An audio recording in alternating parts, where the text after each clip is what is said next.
আসসালামু আলাইকুম। যারা টিন সেট বাড়ি করতে চান, বিটা লেভেলের গাঁথুনি কোথা থেকে তুলবেন?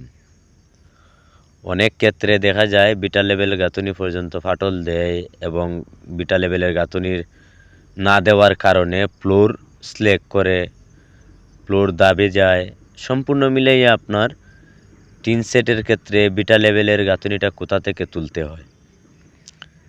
আপনি যদি ওইভাবে গাঁথুনিটা করেন, কোনো সময় আপনার বিটা লেভেল ফাটল দেবে না এবং বিল্ডিং ফাটল দেবে না। এখানে আপনারা দেখতে পারতেছেন টিন সেটের ক্ষেত্রে একেবারে বেস থেকে বেস ঢালাই দেওয়ার পরে বেস থেকে কিন্তু গাঁথুনি করে উঠানো হইতেছে এবং পর্যাপ্ত পরিমাণ যতটুকু কলম রাখার গ্যাপ অতটুকু রাখা হয়েছে। প্রায় এখানে আপনার 2.5 ফিট গাঁথুনি করা হয়েছে। 2.5 ফিটই একটা শর্ট কলম ঢালাই করা হবে আপনার গাঁথুনির পরে, যাতে গাঁথুনিটা আপনার ডালাইয়ে দইরা রাখে এবং ডালাইয়ের সাথে যাতে অ্যাটাচ থাকে। এখানে আপনারা দেখতে পারতেছেন বিটা লেভেলের গাঁথুনিটা কিন্তু 5 ইঞ্চি করে করা হইতেছে। বিটা লেভেলের যে গাঁথুনিগুলো আছে খুবই সুন্দরভাবে কিন্তু গাঁথুনিটা করা হয়েছে এবং নিচে একটা করে 10 ইঞ্চি দেওয়ার পরে কিন্তু 5 ইঞ্চি গাঁথুনি করা হইতেছে।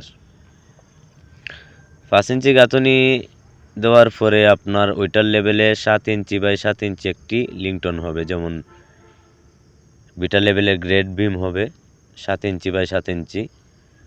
কলমের মধ্যে কিন্তু 4টা করে 300 তার দেওয়া হয়েছে। এখানে অনেকেরই প্রশ্ন থাকে যে ভাই, আমি কি ছাদ দিতে পারবো ওইভাবে কাজ করার পরে?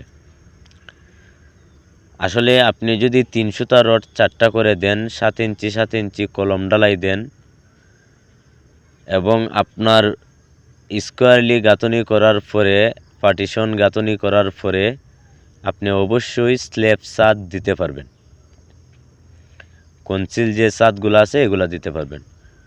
আপনি 1 বছর না 2 বছর না 5 বছর পরে হইলে দেন, কোনো সমস্যা নাই, কিন্তু আপনি দিতে পারবেন, কোনো সমস্যা হইতো না। যেমন এখান থেকে সম্পূর্ণ কাজটাই কিন্তু আরসিসিভাবে করা হইতেছে।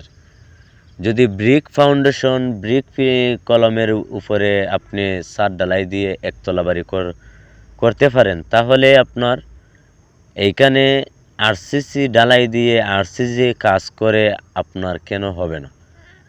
এই অনেকের এই ধরনের সমস্যা কথা বলেন, যেমন আমি ওইভাবে একটি ঘর করতে চাই, আসলে কি হবে?